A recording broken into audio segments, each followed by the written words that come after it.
जय गुरुदेव, जय गुरुदेव, जय गुरुदेव। आज आपसे जिस विषय पर चर्चा करूंगी वो विषय ये होगा कि आपके जीवन में जब नाम आता है तो आपका जीवन किस प्रकार से बदलता है। नाम जब आपके जीवन में शामिल होता है तो आप सबसे पहले वो आपके अंतःकरण को साफ करता है और यही वो झाड़ू है जो आपके चित्त, वृत्ति और कृतित्व को साधता है। ये नाम ही आपको निर्भिवानी बनाता है, उस अहम को तोड़ता है जो सांसारिक मोह में हमने आपने पाल रखा है।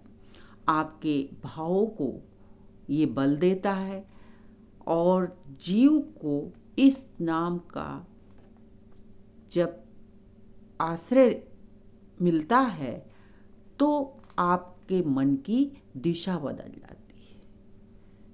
वो दिशा क्या होती है कि आपका मन भटकना कम कर देता है, उसकी सारी चतुरता समाप्त होने लगती है, उसे आभास होने लगता है कि इस संसार में लिप्त रहकर वो दिन प्रतिदिन उस दलदल में समाता चला जा रहा है जिसमें जीवात्मा जन्म जन्मांतर से कष्ट भोग रही है, जहाँ कर्मों के दुष्चक्र से उसे एक के बाद एक दुष्कर्म करने पड़ते हैं। जैसे कि आपने देखा होगा कि आप एक छोटा सा भी अगर आप पाप करते हो तो उस पाप को छिपाने के लिए दूसरा पाप करते हो, और फिर कहीं बात और ना बिगड़ जाए तो तीसरा पाप करते हो।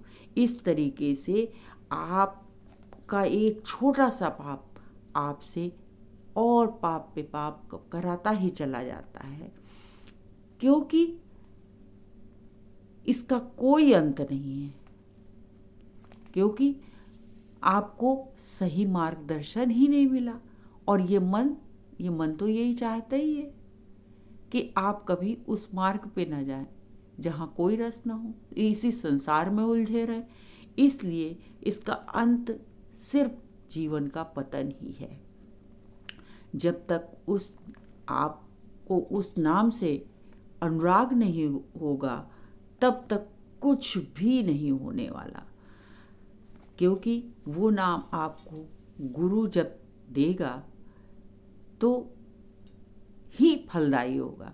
आप किसी न किसी नाम को तो रोज ही जपते होंगे, लेकिन क्या अभी तक वो लाभ आप उठा सके जो मिलना चाहिए था? नहीं। जब वही नाम आपको गुरु देता है तो उसमें एक संत के जागृत चेतना से जुड़ा हुआ होता है, और तब वो नाम आपके जीवन में एक नई दिशा और नई चेतना पैदा करता है। वही नाम आप पहले भी ले रहे थे, लेकिन अगर गुरु के मुखारबिंद से वो नाम आपको मिलता है तो उसमें उस संत की दया छिपी होती है, क्योंकि उसने उस नाम को जागृत किया है, तब आपको दिया है। उसमें उसकी चेतना शक्ति समाहित होती है, तब वो नाम आपको लाभ पहुंचाता है। आपके हृदय रूपी बर्तन को साफ करके उसमें अपनी दया का संचार करता है। जब जीव उस नाम से लाभ उठाता है तो वो नाम के रस में धीरे धीरे डूबता चला जाता है और उस अमृत का पान करता है। जब धीरे धीरे ये रसना उस नाम जप में लग जाती है तो आपका मन और आपके हृदयगत भाव धीरे धीरे उस रस में डूबते चले जाते हैं और जन्म जन्मांतर की प्यास धीरे धीरे शांत होने लगती है, क्योंकि आपका जो नाम रटन जब आप करते हो तो उसमें उस संत की दया भी शामिल होती है, उनकी कृपा भी शामिल होती है, वो सत्संग भी शामिल होता है, जिससे आपकी नाम लेने की इच्छा प्रबल होती रहती है। क्योंकि जब आपके तन मन पर उस नाम का असर पड़ता है, या आप कह लीजिए कि जब आप नाम जपन करते हैं तो पता चला उसकी खुमारी चढ़ती है, और जब ये खुमारी चढ़ती है तो ये वो नशा है जो कभी नहीं उतरता। जिसके जीवन में नाम का नशा शामिल है, भाई उसे कोई भी बहका नहीं सकता, कोई भटका नहीं सकता, कोई खरीद नहीं सकता। तीनों लोकों का सुख भी उस जीव को विचलित नहीं कर सकता। अरे जिस नाम का ब्रह्मा विष्णु महेश भी जाप करते हैं, वो अगर गुरु कृपा से आपको मिल गया है तो कहीं मत भटको, कहीं मत जाओ, क्योंकि देवताओं को भी ये अधिकार नहीं है कि वो अपनी जीवात्मा का उद्धार कर सकते। ये सिर्फ मनुष्य को ही अधिकार मिला कि वो जीते जी अपनी जीवात्मा को कल्याण कर सके और उस परमपिता परमेश्वर तक पहुंच सके। इसलिए मानव जीवन को व्यर्थ न जाने दो, अपने इस अनमोल जीवन को पहचानो। क्यों मिला है ये नर्तन?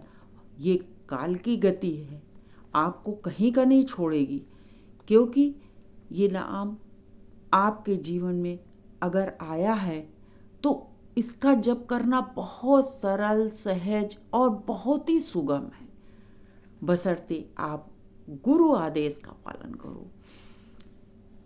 मैं तो आपसे इतना ही अपने जीवन का एक छोटा सा अनुभव शेयर कर रही हूँ कि हमें तो ये नाम संत की वाणी से, उनके संग से, दरस से, परस से ही मुक्ति का रास्ता मिला है। उस सत्य की प्राप्ति उन्हीं के मुख से, उस पवित्र नाम का इस जीवन में प्रवेश हुआ है। सच कहती हूँ कि अब कहीं नहीं भटकना। जिस नाम का सहारा मुझे यहाँ तक ले आया है तो वो नाम मुझे उस तक जरूर पहुँचाएगा, ऐसा पूरा विश्वास है, क्योंकि समृद्ध गुरु मिला है। जब उसने ये हाथ पकड़ा ही है तो वो कहाँ ले जाएगा? कोई संशय नहीं, कोई दुविधा नहीं, बस समर्पण, सिर्फ समर्पण। यही भाव साधक का होना चाहिए, क्योंकि जब संत इस जीवन में आकर दुविधा का नाश करता है तो समझ जाइए कि आपके अंदर सारी आशाएं सब समाप्त हो जाती हैं। यही सच्ची साधना है। अब ये साधना हमारी कहाँ तक जाएगी? क्योंकि ये गुरु ने जब आपके अंदर से दुविधा हटा दी तो फिर कोई संशय ही नहीं रहता है, और जब संशय नहीं होगा तो आपके अंदर मतलब एक तरीके से आपने अपने सारे भाव, सारी इच्छाएं और मन की सारी वृत्तियों से हार मान ली, और यही हार जीत कहलाती है। उस दरबार की यही रीति है कि जब जीव पूर्णतया इस संसार से हार जाता है तो उस ईश्वर की निगाह में वो बहुत ऊपर उठ जाता है।